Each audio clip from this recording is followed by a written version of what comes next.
Ito ang aming pansamantalang bahay ng 5 araw. 5 araw kaming titigil dito. Ayan. Ito ang aking pansamantalang kusina, pansamantalang sala, pansamantalang lahat. So, lahat dito muna kami ng 5 araw. Ayan guys, isang caravan lang ito yung pinuntahan namin, pero ibang bahay lang. Ito tayo, so may mga dala tayong pagkain, akin munang ililigpit. So, ayan, meron tayong photo bomb. Sa kanya na napunta yung camera. May mga It's mine. Go with Tata. Go with Tata.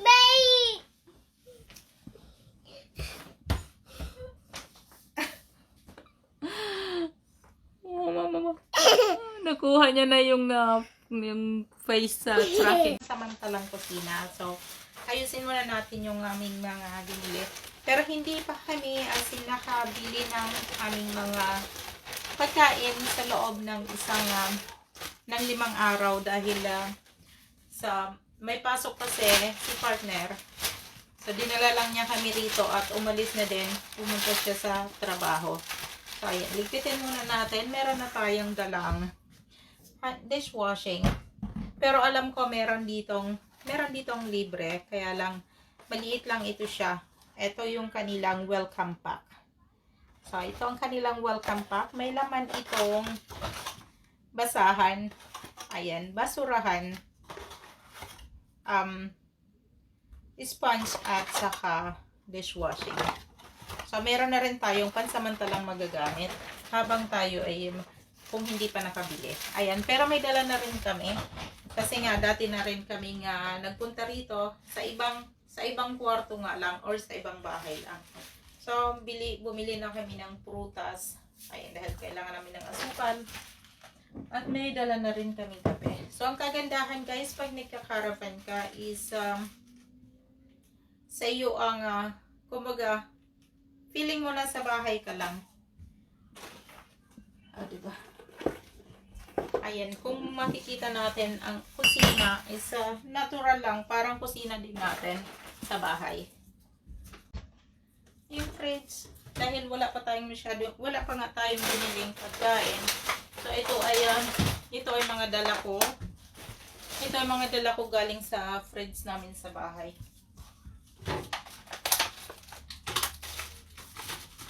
Yan yung kakainin muna namin mag-iina ngayong gabi. Habang hindi pa kami nakakapamili. Dahil mamimili pa rin tayo bukas pag-uwi ni partner. Kaya, yun yung pang 5 araw namin. So, mas maganda itong napuntahan namin ngayon. Although, 2 kwarto, tapos may terrace na siya. So, siguro kung pwede kaming mag-barbecue. Baka sakali pwede kaming mag-barbecue. So, yun. Yun yung medyo maganda. At saka malapit ito. May malapit siyang bangin. Kumbaga, pwede kaming pumunta doon, sumanaw sa tubig.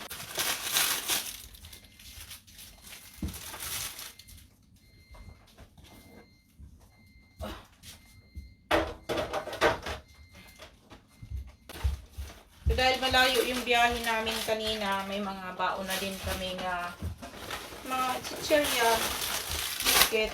So, yun. Kaya, yun na yung baon. Just go with Tata. Ayan na. Connected naman na kami sa wifi. So, itong mga bata ay nasa cellphone ko lang pansamantala para makapagligpit ako. And so? Have some cucumber.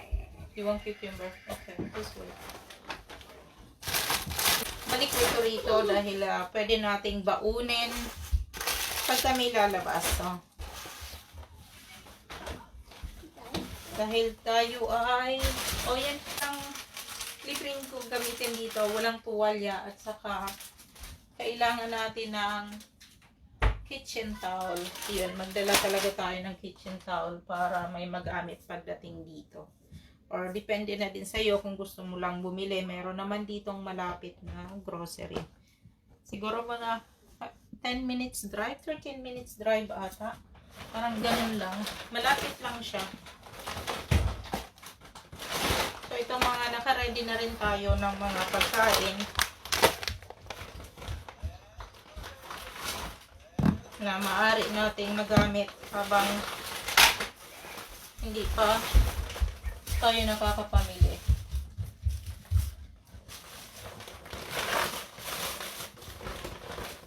Tapos na din. Ilagay ko lang siya sa isang cabinet para sama-sama na lang. Hindi ko na ilabas para mas isahan ang bitbit. Ito lang siya sa cabinet para mas mas madali natin makuha. May tubig at may baso. So, meron na pala kaming biniling tubig.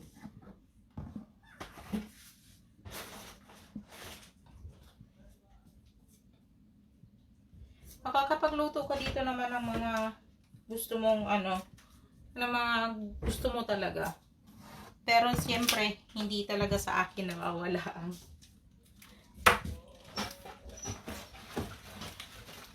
ito, hindi siya nawawala. Bitbit ko talaga ang aking rice cooker, guys.